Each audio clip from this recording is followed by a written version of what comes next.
Now we're going to get started here, and I finally decided to get started after watching several videos.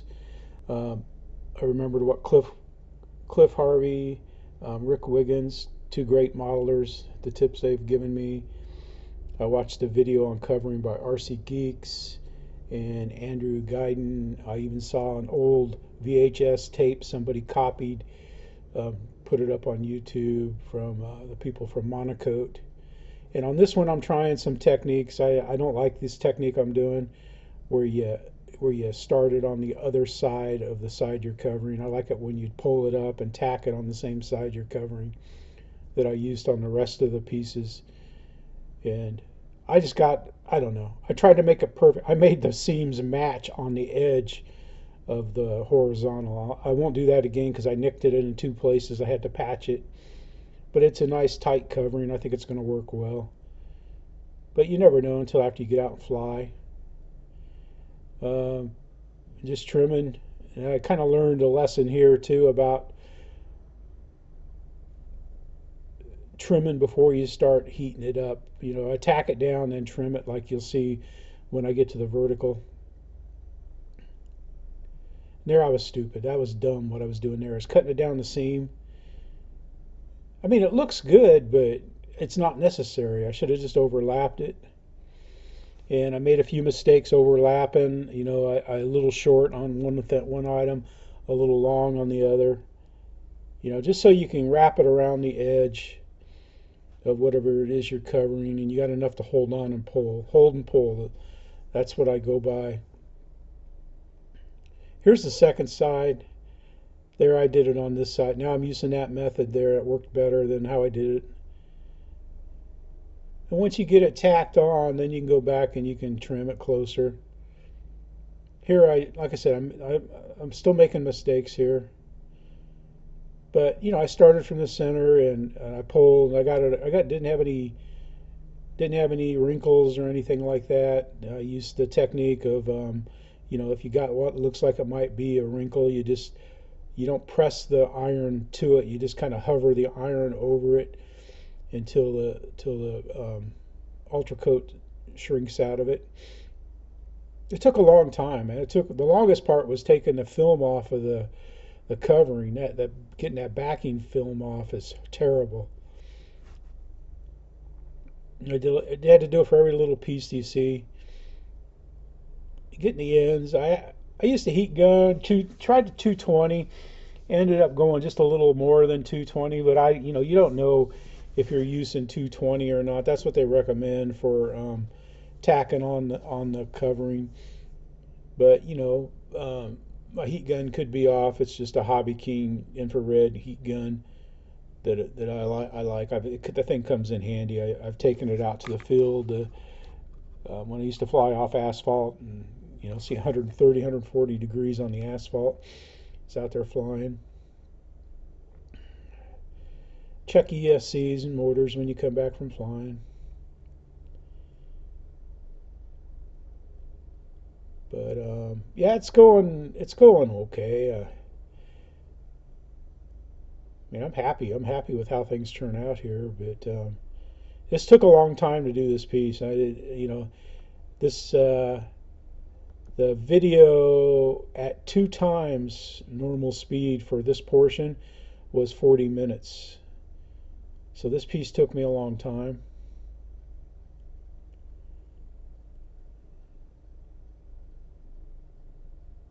And I'm pretty sure the glue's activated, but I'm just making sure because I didn't actually heat up the pieces. And like when I shrunk the film down, I did a little bit on each side so as not to bow. And I didn't bow any of my little pieces that I covered. My elevator is kind of wonky. It was wonky from the build, but it's not off much. And I've had elevators that weren't perfectly straight, so I mean it's as straight as I can get it, but it's kind of I don't know, it's kind of fragile.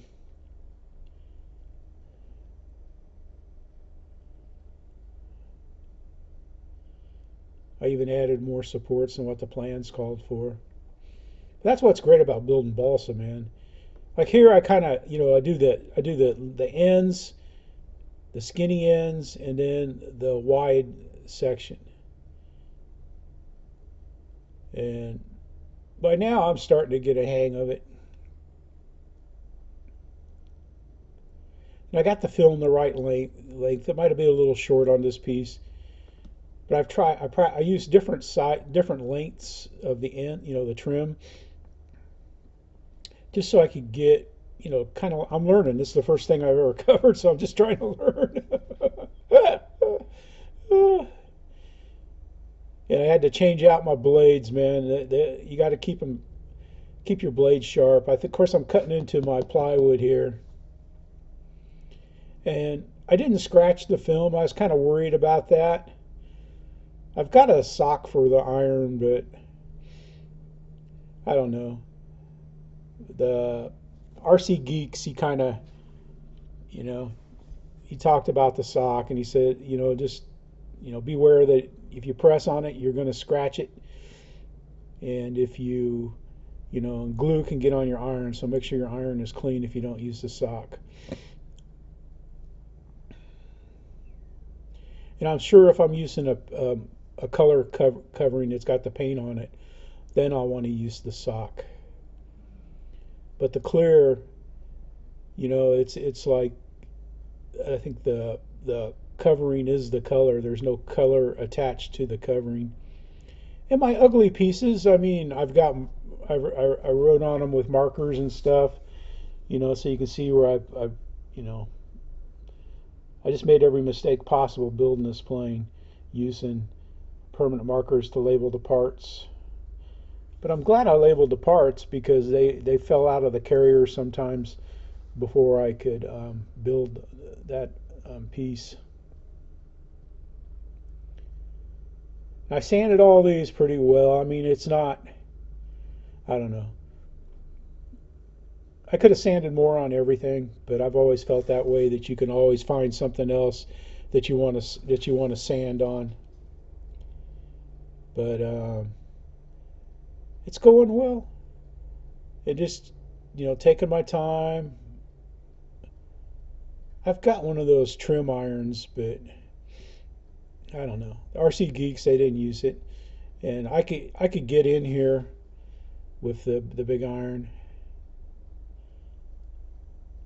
I got a heat gun. I bought a heat gun instead of a hair dryer, but I got a regular heat gun. So when I go to use it on planes, man, I'm going to have to be careful.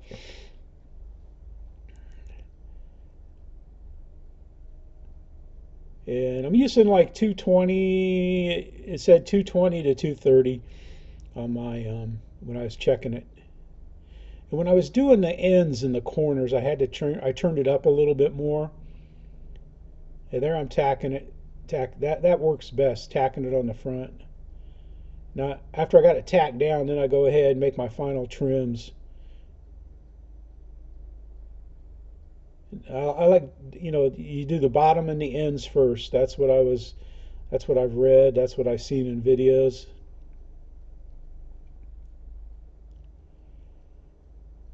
And then just roll out, keep pushing out, pulling and pushing.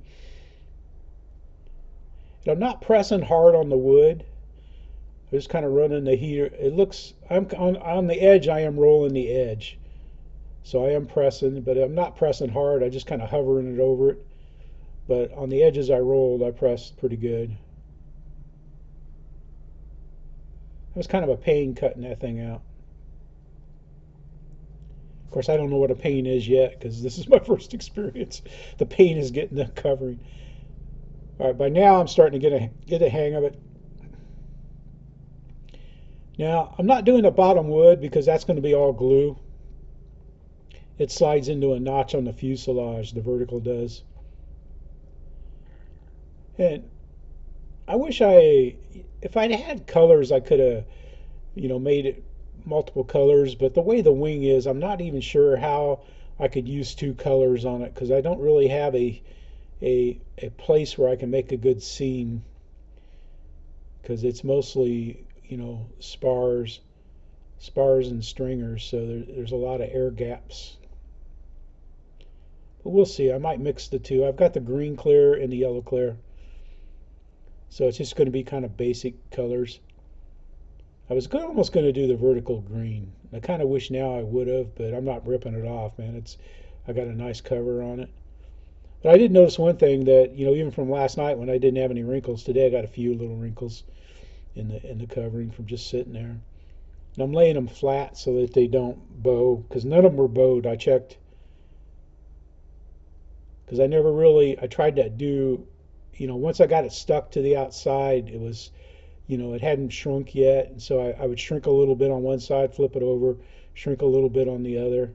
And I think that really, from what I've heard in the videos and everything, you have to do that to keep from bowing. Cliff Harvey, in his last build, he stressed that. He gave a little more basic tips. The RC Geeks, they were more, they were just having fun doing it. They weren't, I don't know, they weren't trying to do a beginner's how-to, but when showing them when they covered the wing and stuff, they got that's where I got that technique from, the tack. Because if I was to run this video, this video would be almost 4 hours long if it was the actual time of me doing it. But the ultra coat stretches, and it seems all right to work with. I don't have, I've used monocoat to patch with. I've got a roll of red monocoat in there from my PA-18, my Pilot 1 PA-18 that I used to have to patch every once in a while.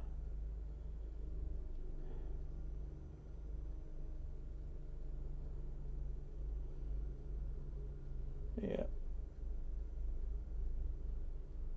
This one, now this is still good.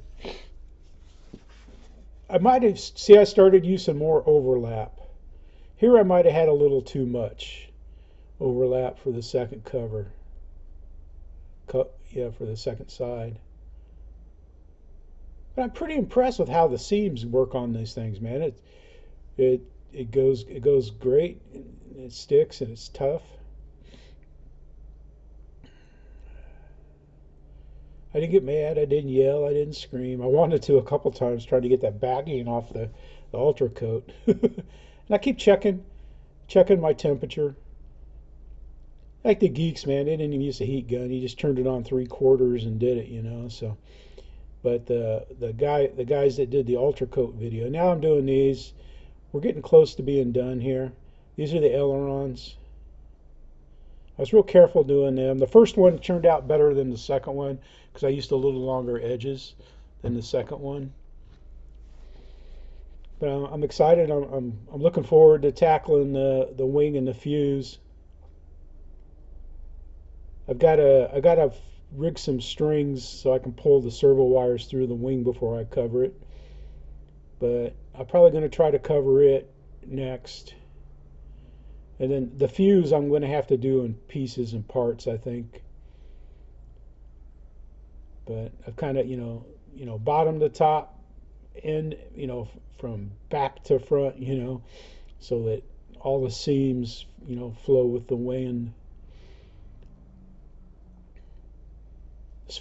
I was surprised. I was expecting this to banana up, but it's a pretty thick piece of balsa.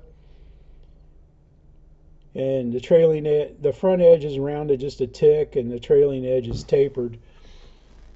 But I didn't taper it to a point, just like a nice aileron taper. There I'm tacking. Now I'm going back trimming the ends and stuff. I got everything happy. Now I'm going to clip my corners. Doing the ends. Now I'm starting to do the sides, just pushing up and over. I'm pressing with my thumb up there in front of the iron. I've touched my skin a couple times. I'm surprised it didn't. It just felt hot. It didn't like give me blisters or anything. I thought, oh great, going to be walking around with burn scars on my left hand now. I turned it up a little bit to I forget, like 250 or so like that for the glue activation. I'm doing checking the corners. I turned it back down. But thanks for watching. Thanks for subscribing. This build is coming along. It's coming along really well so far. I'm excited. These pieces and parts, I figure this is where I learn, you know, not that I'm a great coverer. I'll never be a great coverer, but